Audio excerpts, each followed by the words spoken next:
We're here today with Imogene Vaden, a second-generation homesteader, and she's going to tell us a little bit about the Cumberland Homesteads Tower Museum. The tower was planned to be the office building of the Cumberland Homesteads officials. They would have their offices here. It is the tallest building on the project. Of course, it is made from the Crab Orchard stone, as all of our other buildings are. It's very uniquely designed. The 4 rooms are laid out in the forms of a cross, and in the center is this octagon rotunda with quarried Crab Orchard stone walls and beautiful dental work detail around just under the ceiling part. And if you look up, you will see that the dome covering it has a window there, and you're looking up at the bottom of a 50,000-gallon water tank with a spiral metal staircase going around it to an observation deck at the top of the building. The floors are of what is called flagstone that comes out of the quarry already flat on the top, and it can come out of the quarry in really huge flat pieces. And if you look, you will see that it's almost like a jigsaw puzzle. There are so many geometric shaped everything except circles and ovals. There's triangles and rectangles and parallelograms, and under this desk is an octagon shaped piece of stone. And the other, I think, very interesting feature is that if you look really close, you can tell that it is put together by hand. The mortar between those cut stones is finished by hand, not by trowel like the walls are. The mortar in the floor is darkened, and you can almost see the fingerprints, done that way on purpose.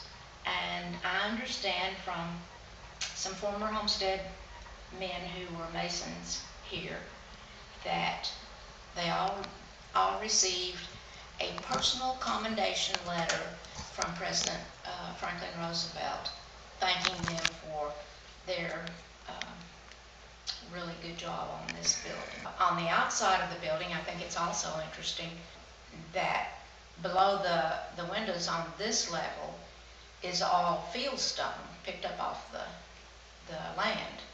And from the windows up to the roof line, it's mixed fieldstone and quarried stone. But then when they started making the very particular section that holds the 50,000-gallon water tank, it's all quarried stone, and I'm sure that's because it had to be meticulously done. This room holds a wonderful array of furnishings that you might have seen in a homestead house in the 1930s. Over here we have items that would have been used to do the laundry, the tubs in the end for rinsing the clothes. Much of the time they boiled the clothes in a pot like this over an outside fire to remove the dirt and grime that was there. We also have quilts that were actually made on the homesteads. Fabric, the yellow fabric over the pink quilt, is some of the fabric that the homestead families received to make something for the house that was pretty. Each family got one bolt of fabric to use however they wanted to. The pink one, Mrs. Peavy House, made into a quilt. The red, white, and blue quilt was brought to the homesteads by one of the families. My dad made the ironing board that's standing over there in the carpenter shop when I was so little that when he brought it in, I said, "Dada," and he wrote "Dada" on the back of it, and it's still there. women used feed sacks, so we have a stack of feed sacks here. Even clothes was made from feed sacks. A lot of clothes were made from feed sacks. The little electric stove there was also like the refrigerator, bought by a homesteader early on,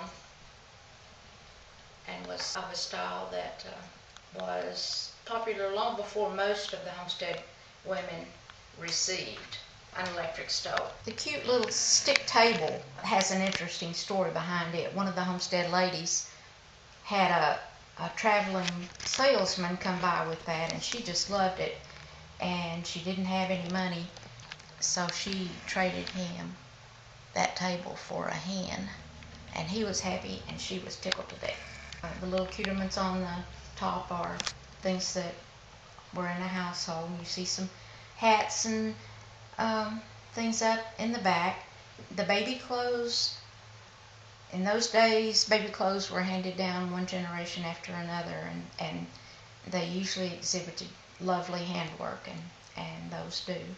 The bookcase contains books, most of them used by kids in the early days at Homestead School.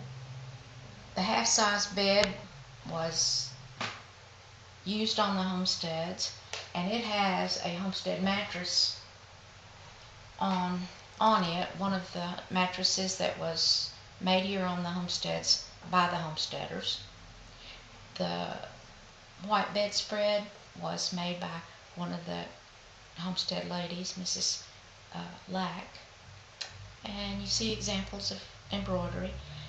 Of course, we have a sewing machine there because the ladies did their own sewing.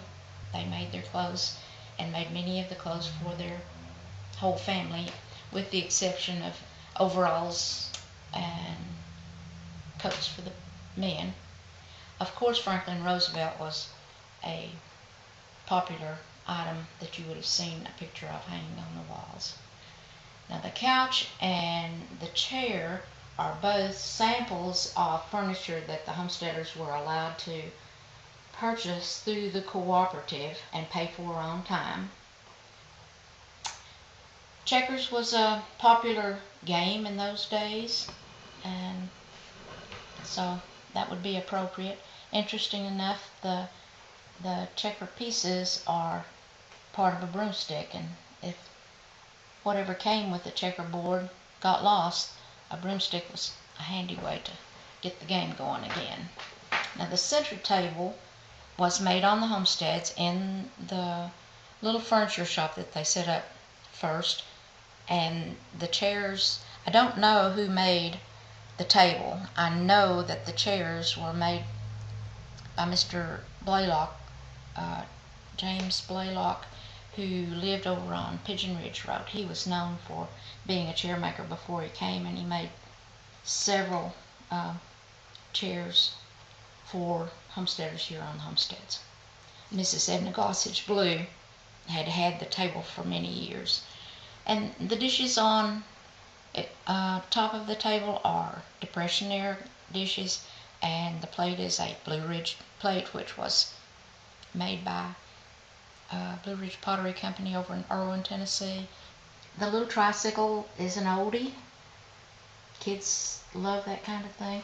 The little blue carriage there was used by one of the homestead children, and the blackboard there was used by one of the families, and it's interesting that the last president listed on that roll is Franklin Roosevelt, 1933.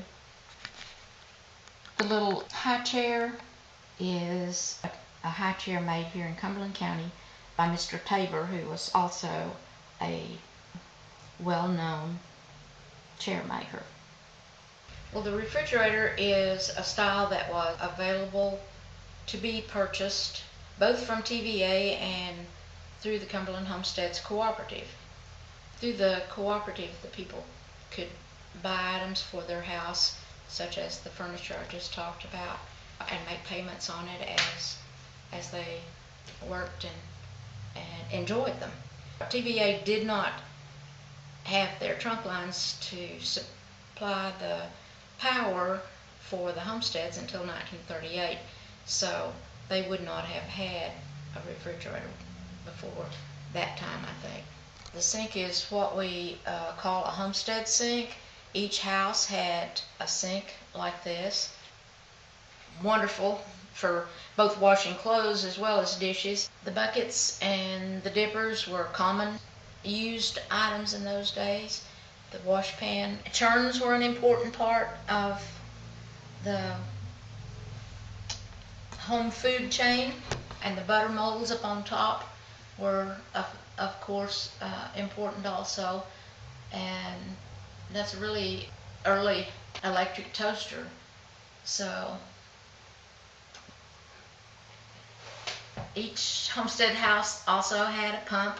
There was 2 or 3 different styles, but this is one of the original homestead pumps that's here.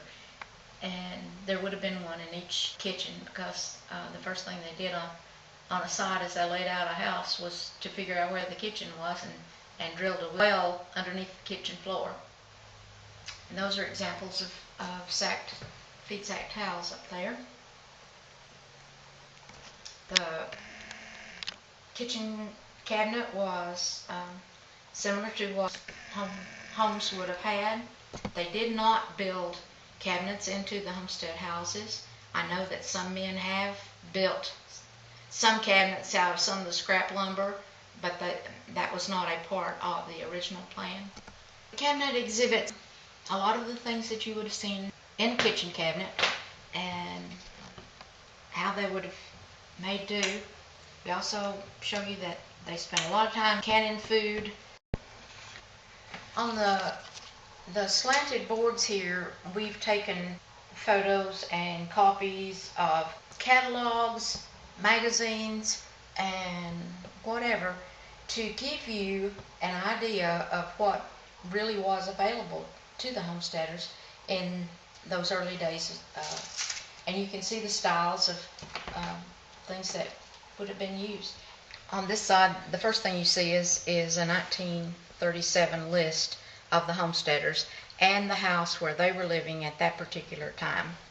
And then this is sort of interesting because the government did help them to sponsor a baseball team called the Cumberland Homesteads Independent Baseball Team, and it featured men who were chosen as homesteaders and had a very good record, and they played several surrounding teams, and was enjoyed by a lot of the homesteaders.